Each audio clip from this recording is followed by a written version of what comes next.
When the water in the Sea of Galilee is drying up, and the state of Israel has ruled the world for a day which is like a week, then in Sahih Muslim we are told, a Muslim ruler will die and there will be disagreement concerning succession.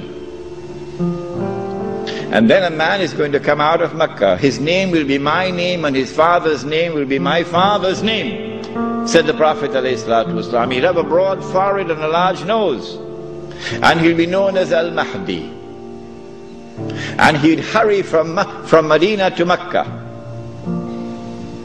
As he approaches Mecca, people are going to come out to him, so this has to be a well-known person, not some obscure non-entity, a well-known person. When the people of Mecca come out to him, they'll force him to accept the bay'ah, the oath of allegiance which legitimizes the leadership of the Amirul Mukminin, bay'ah. He will accept the bay'ah at the Kaaba and then proclaim himself to be Al-Mahdi. It is only then that you would know that Al-Mahdi is here.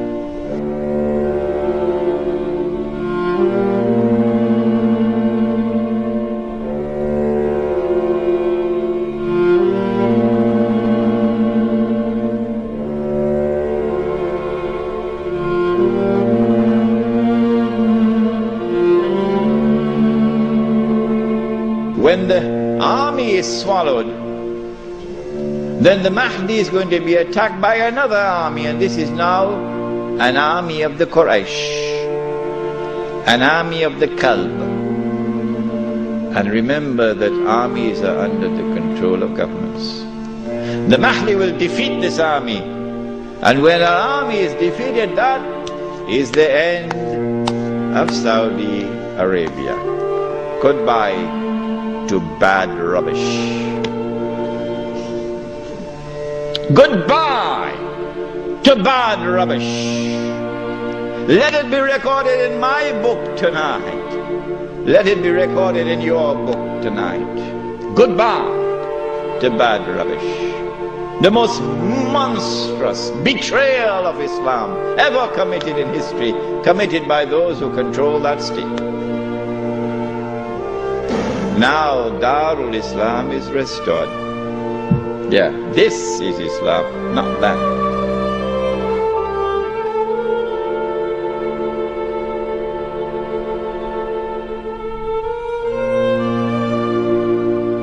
When Darul Islam is restored in the Arabian Peninsula, this is now the most dangerous and potent of all threats to the state of Israel.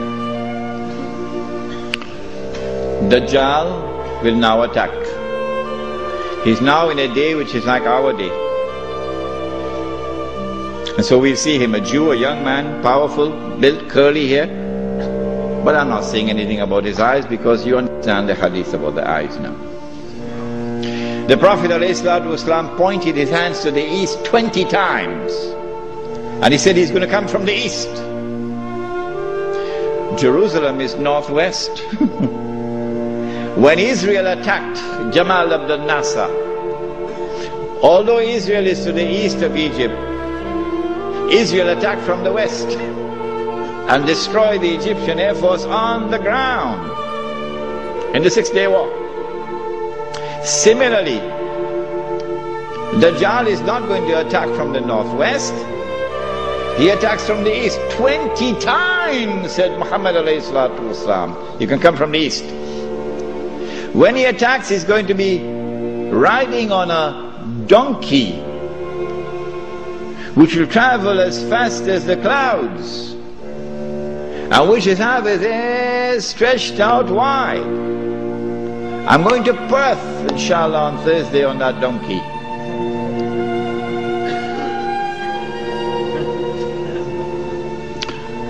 And so we're talking about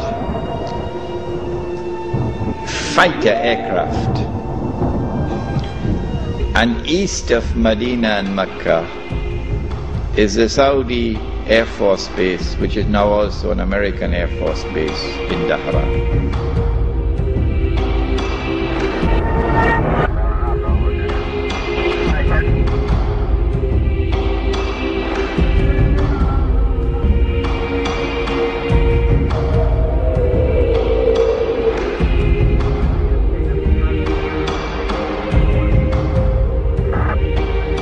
As they attack Makkah and Medina, the angels defend Makkah and Medina. This is there in Sahih Muslim.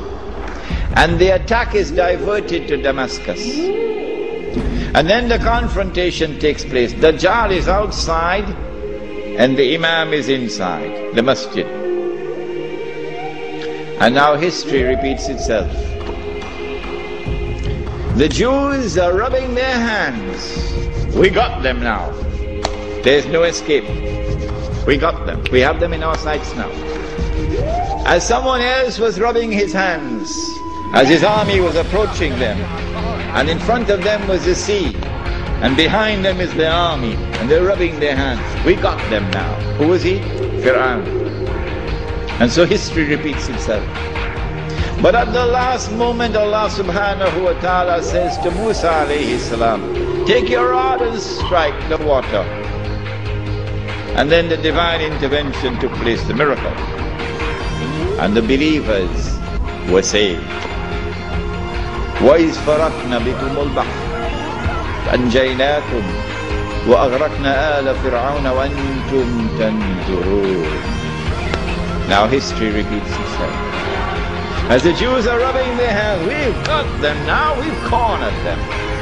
At that last moment, history repeats itself. The son of Mary comes down with his hand resting on the wings of the wind.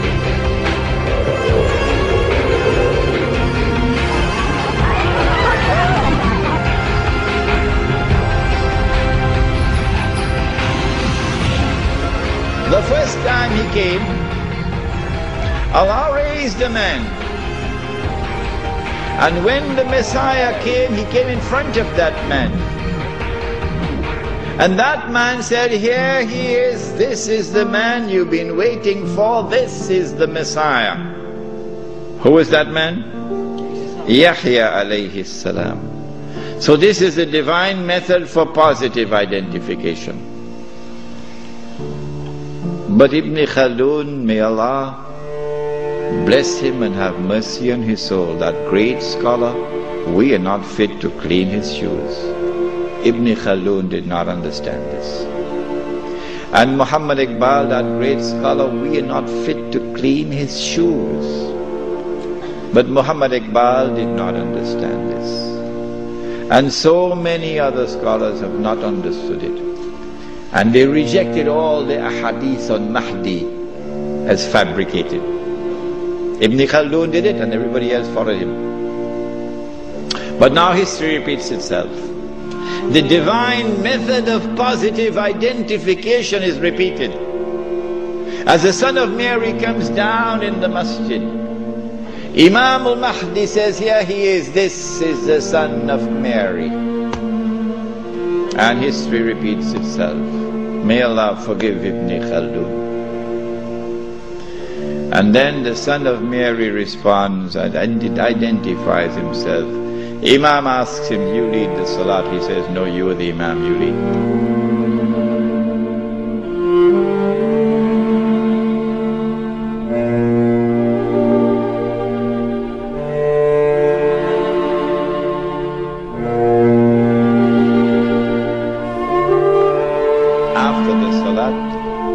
Then the confrontation takes place between the false Messiah and the true Messiah.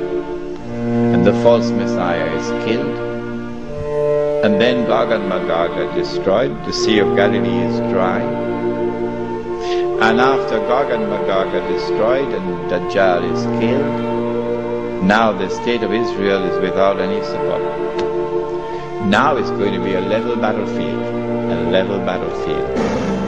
I may be wrong, but I suspect that there's going to be a massive collapse of the world of modern technology. I suspect that. And so horses are now going to be used once again.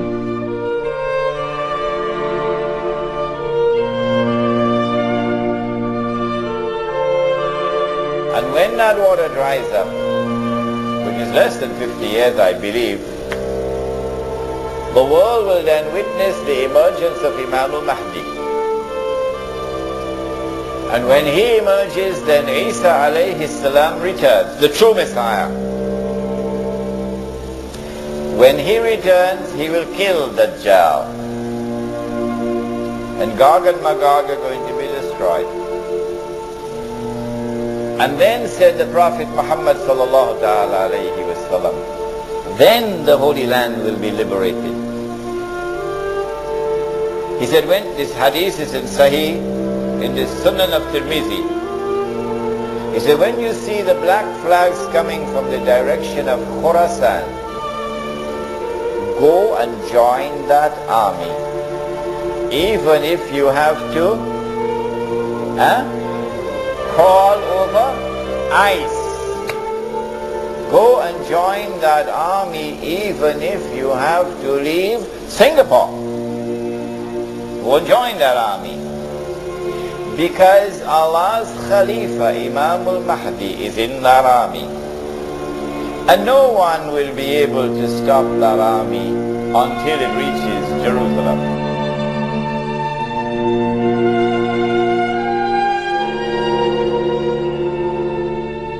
The army now comes out of Khurasan, and that army attacks and destroys the state of Israel. The first time it was a Babylonian army. The second time it was a Roman army.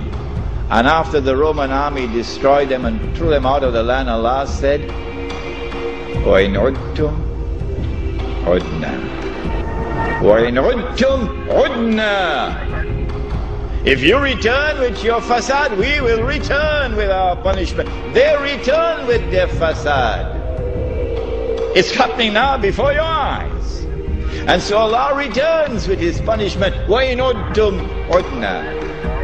And so now the Muslim army destroys the state of Israel.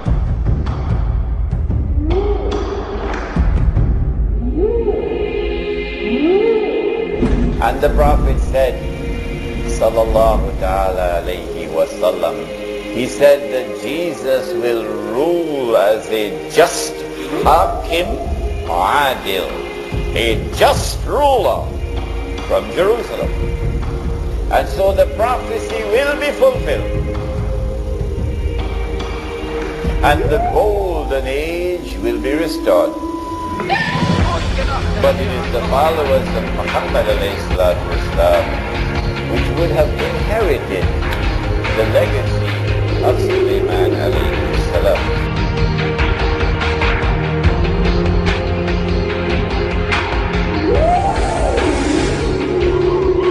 That you're living in the age of the countdown. So don't be fighting each other over chicken feed.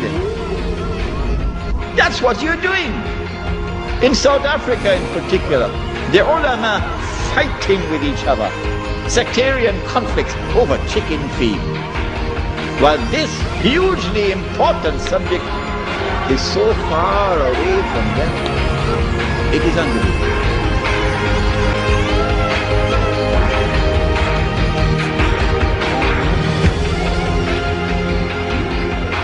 And so now, we don't have time to debate the subject with those who differ with us. We don't have time for them anymore. They can differ with us. They can disbelieve all of this. It doesn't bother us. Because we know the countdown has begun. We know it's just a little bit more time. When a Muslim army will destroy the state of Israel, the Holy Land will then be liberated. The true followers of Ibrahim alayhi salam will then take control of the Holy Land. The state of Israel of Sulaiman alayhi salam will be restored by Isa alayhi salam.